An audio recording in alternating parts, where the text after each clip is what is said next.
So Eternal Strands is fully released, and I've been playing quite a bit, unlocking some really awesome secrets, and even found some really solid items that made my early game quite the breeze. So in this video, I'm going to be showing you guys a handful of secrets, which includes a really solid armor set that gives you some pretty high mobility and some magical prowess, as well as 2 elemental focus weapons, which is going to give you a lot of diversity when you're combating the different arcs in Eternal Strands. This makes it so you get pretty damn OP early on, so let's dive right on it.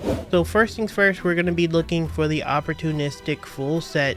This set offers a really solid amount of armor with really good heat and cold resistance, and most importantly some solid weight and some max magic, so that whenever you're using these elemental based weapons, give yourself a little bit more options to deal magic damage with your variety of weapons. Now all the Opportunistic set can actually be found in the Feller's Arch. When you look on the map, you'll notice like a hammer. This signifies pretty much the recipes on the map. I'm going to show you exactly where they are, because there's one that's fairly hidden and hard to get if you don't really know how to do it, but let's go over the pieces. So the Opportunistic mask can be found here, as you can see next to this. Moving on to the chest, this one's actually pretty easy to find. It's found kind of out in the open here. The Opportunistic bracers are found in this cave here, very easy to get to. You're gonna have to deal with a little bit of cold, but yeah, this is where you're gonna find the next piece. And then the hardest piece to find is going to be the Opportunistic High Greaves, and this one's going to require you to basically own some type of fire magic or fire to be able to get it in. We're going to be talking about fire bow in a second if you don't want to do what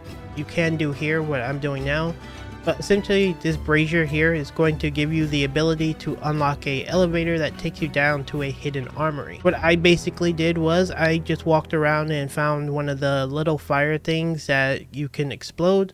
You got to be very careful, so you got to clear pretty much every enemy on the way up in order to make it over there safely, and make sure it doesn't have anything that's like a hazard that can make it blow up. And you're simply going to throw this at the brazier, and this is going to activate the elevator, making it easier for you to jump, go all the way down, and get the Opportunistic Greaves, and you can have the full Opportunistic set. Again, we're going to be going over a few other options that's going to give you the ability to get a fire base bow, but this is going to be the easiest way to get it if you're impatient and you want to start crafting it now. Now quickly, while we're back at base, you're going to pretty much craft this entire set.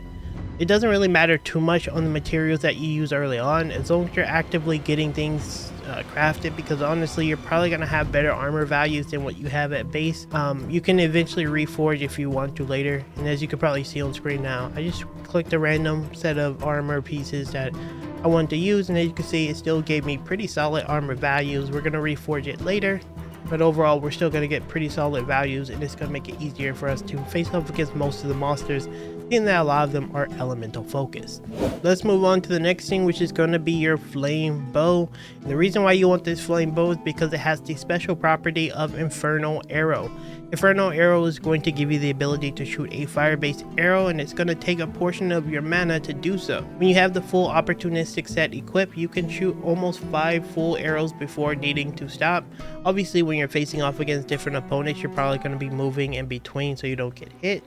And you'll pretty much be able to maintain shooting this fire arrow almost constantly between those maneuvering. So having this flame bow is going to just give you a pretty solid amount of ranged threat that deals some really reasonable damage. But yeah, it's going to be at the Dredger's Mire, which is going to require you to get here, and early on you're going to have a mission that basically tells you to go to this tower here.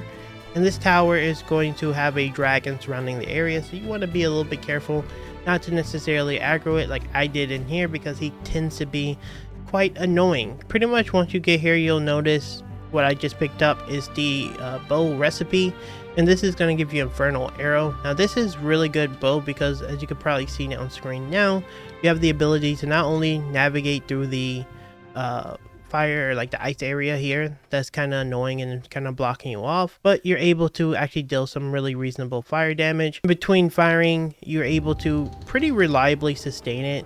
Most things can't really mess with you because you just deal some reasonable damage, and of course dealing with the ice stuff is really nice with this bow, giving you another elemental option, so really nice. Finally, we're going to be looking for a nice sword and shield that's going to be really good for dealing with those fire-based foes. So we just got a fire-based bow.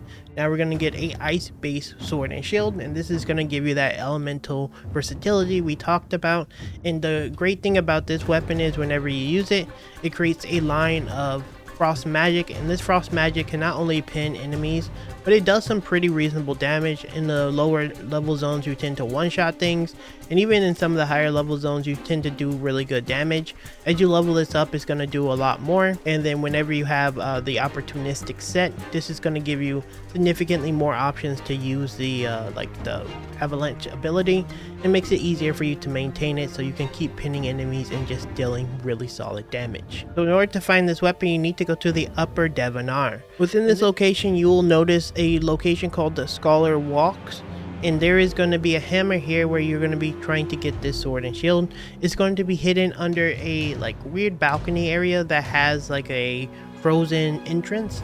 You're simply gonna want to jump over it, or you can use your infernal arrow that you got from the bow that you crafted to pretty much get rid of all this ice. Again, there's like a lot of different like hazardous things here that can kind of blow it up, or you can just use the enemy bodies to break the ice.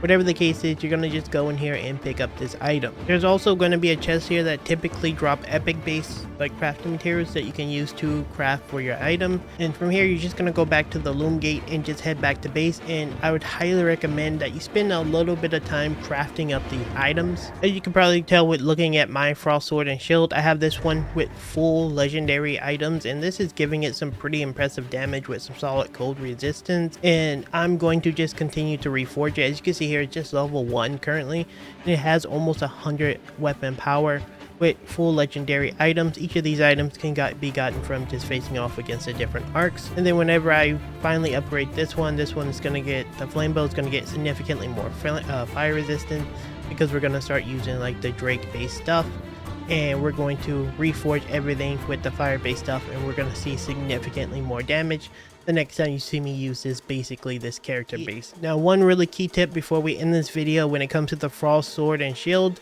is that whenever you're on the monster, you can actually use the special effect to put ice on them. Not only will this deal damage to them, as it does a line of damage and it can hit multiple parts, giving you a pretty high burst of damage, but also if you're doing it like on their lower parts or just parts of them that can be kind of pinned, you can actually use this to pin them down as well, and give yourself a little bit more time to jump on them and just deal damage. Overall, this setup is going to give you a lot of mobility, as you're going to be really fast with the opportunistic set. You're going to be able to deal with a lot of elemental damage, because the armor set tend to have a little bit more elemental damage compared to his armor. Compared to other sets, if you were to upgrade them, obviously they're going to get way more armor, but in a lot of cases, a lot of the hits that you take from my observations is typically elemental anyway, so it doesn't really matter. If this video helped you out, leave me a like as well as subscribe to the channel. We're going to be covering a lot of RPG games here on the channel and more Eternal Strands videos in the next coming days, so make sure you're subscribed for that. And yeah, just like that, guys, thank you for watching. I'll see you in the next one very soon.